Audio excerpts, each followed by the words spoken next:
नमस्कार, इस वक्त हमारी मौजूदगी जदयू कार्यालय में है, जहां मंजू आरा से बातचीत हुई। क्या कुछ कहा वीडियो में आप सुने।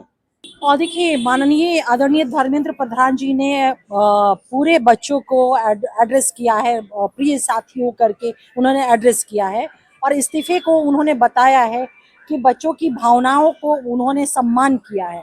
और साथ ही साथ ये प्रोटेस्ट जो है कहीं ना कहीं एक दूसरे डायरेक्शन में हम सभी को प्रतीत हो रहा था कि उसमें कुछ असामाजिक तत्व हम कह सकते हैं भी उसमें इन्वॉल्व हो जा रहे थे। और कहीं ना कहीं उससे बच्चों बच्चों की जो प्रोटेस्ट थी उसको वो आहत हो रहा था। तो आदरणीय धर्मेंद्र प्रधान जी ने बहुत स्पष्ट किया है अपनी इस्तीफे को लेकर के कि बच्चों की भावनाओं का उन्होंने सम्मान करते हुए इस्तीफा दिया है। जी। मैम, ये क्या छात्रों का दबाव नहीं था और पहले दे देना चाहिए पहला बार में जंतर, ताकि उनको भी लगे कि हाँ उनकी गलती हुई थी इसलिए इस्तीफा दे दिया। नहीं, देखिए, दबाव जैसी कोई चीज नहीं होती। जैसे ही आप दबाव कहते हैं तो एक निगेटिव मैनर में वो सारी चीजें चली आती है। हमारी सरकार चाहे बिहार की हो या फिर सेंट्रल की हो, हम बच्चों के भविष्य को लेकर के, बच्चों के हित को लेकर के हमारी सेंसिटिविटी भी रही है, प्रतिबद्धता भी रही है। और हमेशा हमारी सरकार बच्चों के फ्यूचर को लेकर के ही निर्णय किया, क्योंकि बच्चे इस देश के भविष्य है। इस चीज को कोई नहीं भूल सकता है। तो जो चीजें थी उसको उसके आलोक में बच्चों के प्रोटेस्ट के माध्यम से आप लोगों ने देखा कि किस तरह के कड़े कानून लाने की भी प्रावधान और व्यवस्थाएं की जा रही है। और ये उम्मीद सिर्फ और सिर्फ हम एनडीए की सरकार से कर सकते हैं, दूसरे से नहीं कर सकते। ये बच्चों को भी पता है, छात्रों को भी पता है। सर, मैम आपने बोला छात्रों की भावनाओं के साथ, तो क्या नरेंद्र मोदी प्रधानमंत्री जी की जो प्रतिक्रिया आई वो क्या लेट नहीं आई उनको और पहले कर देना नहीं चाहिए था इनकी नहीं भावनाओं नहीं, को। देखिए, लेट और पहले की बात नहीं है। सीधी सी बात है कि बच्चे हमारे भविष्य हैं।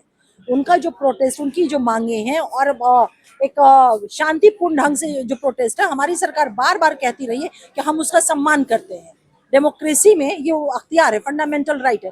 लेकिन जिस तरह से चीजें प्रोटेस्ट के दौरान सामने आ रही थी, हिंसात्मक वो प्रोटेस्ट कहीं ना कभी कभी वो हम लोग को दिख रहा था, तो ये एक चिंता का विषय था हमारी सरकार के लिए। और यही कारण है कि इसी चिंता को लेकर के ये स्टेप लिए गए। मैम, बिहार और भारत के छात्रों को क्या संदेश देना चाहिए। देखिए, हम बिहार के भी आवाम को और देश के तमाम बच्चों को, छात्रों को, मैं बिल्कुल ये हमारा मैसेज रहेगा कि कहीं से भी उनको वरीड होने की आवश्यकता नहीं है। हमारी सरकार छात्रों के हित में, छात्रों के भविष्य के लिए प्रतिबद्ध है, कटिबद्ध है और उस दिशा में वो लगातार निर्णय ले रही है। उनकी जो मांग थी, वाकई में पेपर लीक का जो मैटर है एक बहुत बड़ा, ये मामला छोटा मोटा मामला नहीं थी और ये सरकार के लिए चुनौती भी रही है। यही कारण है कि इस बार देखेंगे जो एग्जाम्स हुए हैं, फौज के, हमारे सेना के जवानों ने क्वेश्चंस पेपर को पहुंचाया, तो पूरी कोशिश हमारी रही है। लेकिन फिर भी इसको और इंश्योर और कड़ा बनाना कि जो अगर इस तरह का दुस्साहस करता है, हमारी सरकार उसके सख्त कानून लाने जा रही है। तो बच्चों को बिल्कुल ही कहीं से भी वरिड होने की जरूरत नहीं है। हमारी सरकार सेंसिटिव है, प्रतिबद्ध है उनके हितों को लेकर के, उनके परीक्षा को लेकर के, उनके भविष्य को लेकर के। मैम, एक लास्ट प्रश्न था। वो विरोधी दल कांग्रेस ने कहा कि इनके राज्य में 152 पत्र लीक हुए, उन पर आपकी क्या राय है? देखिए, जो लोग कह रहे हैं ना कि प्रश्न पत्र लीक हुए, क्या उनके राज्य में नहीं हुए हैं?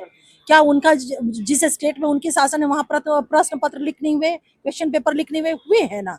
तो उस पर क्या सवाल क्यों नहीं उठाते? लेकिन मैं ये कह करके, मैं ये जो नीट का पेपर लीक है उसको मैं जस्टिफाई नहीं कर रही हूँ, ये कर रही हूँ और ना करूंगी मैं इसे। सवाल ये है कि ये हमारे लिए चुनौती है, तभी इसे आगे बढ़ करके हम कानून बनाने के लिए, कड़े सख्त कानून हम लेकर के हम आ रहे हैं।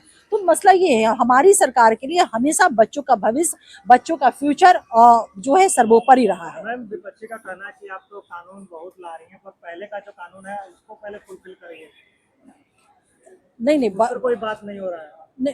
देखिए, जो कानून आ रहे हैं वो अमेंडमेंट कानून आ रहे हैं। निश्चित रूप से पहले के कानून कहीं ना कहीं वो कुछ उसमें रही होंगी कमी, तभी तो ये पेपर लीक के मैटर आ रहे हैं। तो इस पेपर लीक के मामले का जो सबसे बड़ी चीज है, इस कानून को बहुत सख्त बनाया जा रहा है। जो ये कानून आ रहे हैं उसमें मेन प्रोविजन, जो देखने वाली बात है, वो कानून का सख्त होना है। मैम, सख्त बनाना मतलब छात्रों को आंदोलन के बाद बनाया जा रहा, पहले क्यों नहीं इस पर निर्णय लिया नहीं, गया? वो थी, ऐसा नहीं है। देखिए, आंदोलन तो बाद में हुए हैं ना, एग्जाम तो उसके पहले कंडक्ट हुए हैं। आप लोगों ने देखा होगा कि किस तरह से उस एग्जाम को लीक प्रूफ बनाने के लिए पूरे स्टेप्स लिए गए। तो आपके सवाल से ये कहीं नहीं सवाल अगर इस तरह के हैं, तो मैं आपको आश्वस्त कराती हूँ कि हमारी सरकार का पूरा और पूरा इस बात पे फोकस रहा है, हमारा कमिटमेंट रहा, प्रतिबद्धता रही है कि एग्जाम्स जो है वो लीक प्रूफ रहे। ऐसा सुना है अंजू मारा ने कही कि धर्मेंद्र प्रधान के इस्तीफा को एक भावनात्मक, छात्रों को भावनात्मक को लेते हुए उन्होंने इस्तीफा दिया है और नीट पेपर लीक के मामले को लेते हुए कहीं कि इन पर एक सख्त कानून बनाया जाएगा। मैं केशव के साथ ओमकार नाथ।